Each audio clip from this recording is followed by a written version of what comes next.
Hello and welcome to the 8th Corporate Equity and Inclusion Roundtable. My name is Bill Flanagan. I am the host of Our Region's Business on WPXI TV, as well as Chief Corporate Relations Officer for the Allegheny Conference on Community Development. And it has been both a privilege and an honor for the conference to have co-convened this event since its inception 8 years ago. It's my pleasure to serve as your moderator across the 3 days of this unusual conference in 2020. And what a year this has been, from a global healthcare crisis and pandemic to a recession that's the deepest for our region since the Great Recession over a decade ago. And of course, with waves of social unrest and protests for racial justice that have rolled across not just our region but the nation over the course of the past several months. Really, never has the work and the mission of the Corporate Equity and Inclusion Roundtable been more important to try to find a way to assure equal opportunity and justice for everyone who lives here in our region, and opportunities for them to be everything they can be, especially in the corporate world and in their careers.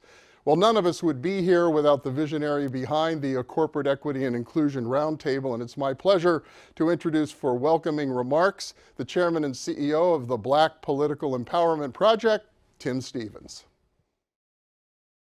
On June 10th, 2010, the Pittsburgh Post-Gazette reported in an article written by Harold Miller that the Pittsburgh region ranked dead last on indicators of racial and economic parity in comparison to 39 other regions in the country with regard to conditions of the black working poor and black children. This report led the Black Political Empowerment Project, BPEP, in 2011 to lay the foundation for initiating the Corporate Equity and Inclusion Roundtable, CEIR. An analysis prepared by Three Rivers Workforce Investment Board in 2012 reported that African Americans in the Pittsburgh region were making less than other groups in the same sector of work. Many of us who live in the Pittsburgh region have celebrated and even bragged about the many #1 ratings and top 10 ratings that either the city of Pittsburgh or the Pittsburgh region have attained over the years. The sad news is that African Americans as a group, based on the 2010 article by Harold Miller, the 2012 analysis done by the Three Rivers Workforce Investment Board, and the City of Pittsburgh Gender Commission, University of Pittsburgh report on the conditions of blacks in Pittsburgh, released on September 17, 2019, do not allow African Americans to tout such success in terms of their conditions or anything close to a top 10 rating when compared to other cities in the United States of America. The headline written by J. Dale Shoemaker, a public source, in his article of September 17, 2019, states a very sad and troubling Pittsburgh reality. Quote, Pittsburgh's black residents feel consequences of inequality more starkly than in other cities, the New City Reports finds.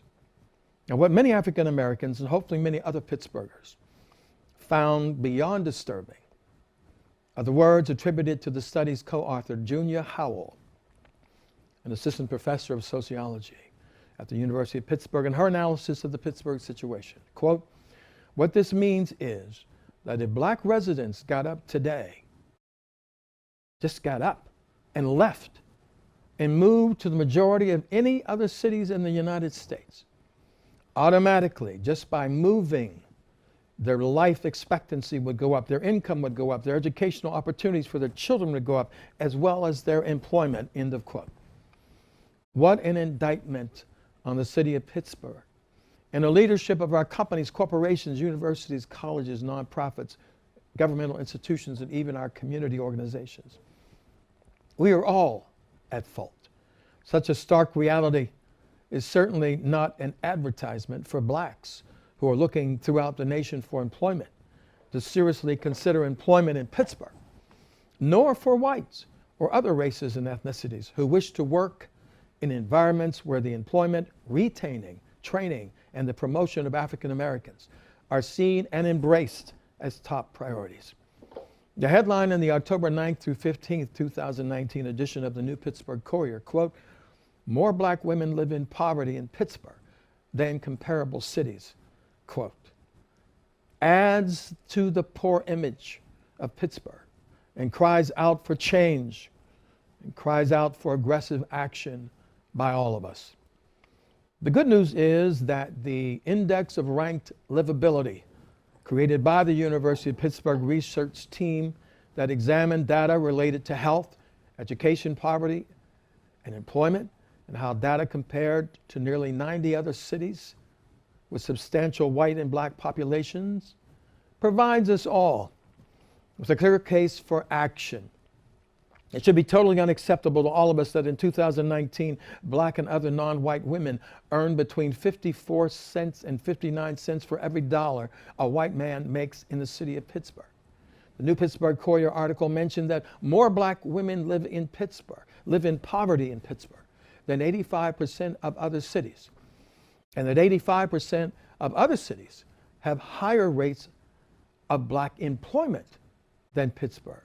The article goes on to mention, while whites tend to find employment across high to low income employment sectors, blacks are more segregated with fewer in the high income positions such as attorney, engineer, mathematician, etc., end of quote. Another very troubling statistic identified in this report was that, quote, the maternal mortality rate among black mothers in Pittsburgh was worse than a vast majority of comparable cities, end of quote.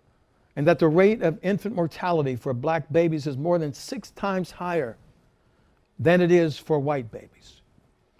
The New Pittsburgh Courier article pointed out that fetal deaths for black women in Pittsburgh is higher than in 94% of other cities. Such a statistic is indeed tragic. We applaud Mayor Peduto for boldly stating at his September 17, 2019 press conference that, quote, "We have rates within our black community that are third world when it comes to infant mortality.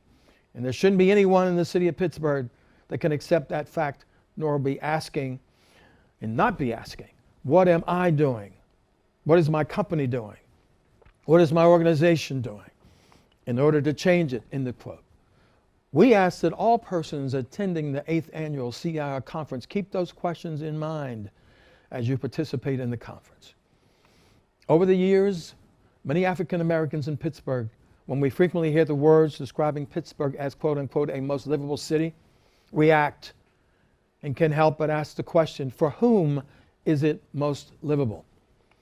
As I was leaving our BPEP headquarters on a Saturday afternoon in the Hill District after working on my initial comments responding to the September 17th Gender Commission University of Pittsburgh report, I couldn't help but notice the relatively new garbage container located out front of our office in the Hill District. On the can were the words, "Pittsburgh, a most livable city." What all of us want within the CEIR working group is for those words on a garbage can to actually mean something to all Pittsburghers, and particularly to black Pittsburghers. None other than a white man born deep in the heart of Texas.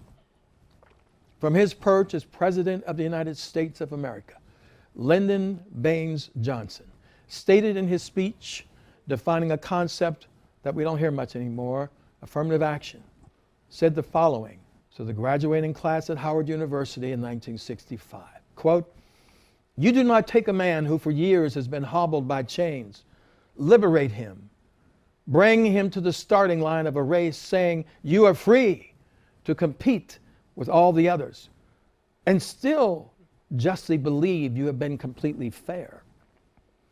This is the next and most profound stage of the battle for civil rights. We seek not just freedom, but opportunity. Not just legal equity, but human ability.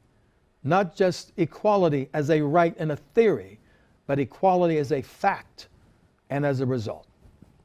The question remains, what must leadership from the Pittsburgh region do to positively impact the very disturbing statistics unveiled in the September 17, 2019 press conference and the reports which came before? One such game plan for action already exists, and in our opinion must be fully reviewed, adopted, and implemented on a permanent basis, with the concepts, principles, and actions meticulously outlined in the Corporate Equity and Inclusion Roundtable document, the Executive Summary, and the Pittsburgh Southwestern Pennsylvania Initiative for Diversity, Equity, and Inclusion document. These documents can be accessed at CEIR website, that's ceirpittsburgh.org, ceirpittsburgh.org.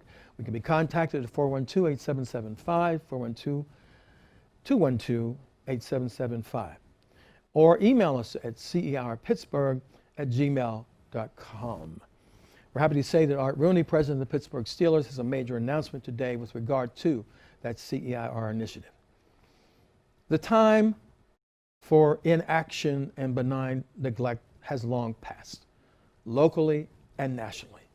The gaping wounds of the ongoing racial disparities of this nation in terms of the application of justice, in terms of health, wealth, and social equality, have for months been on full display since the death of Breonna Taylor on March 13, 2020, the death of George Floyd on Memorial Day, May 25, 2020, and the coronavirus, the COVID-19, which has been with us since January 20th of 2020. The numerous protests which have taken place across the nation and locally should say to all of us that the time for committed, meaningful, concrete action is upon us. The time is now. Pittsburgh awaits that action, and so does the nation.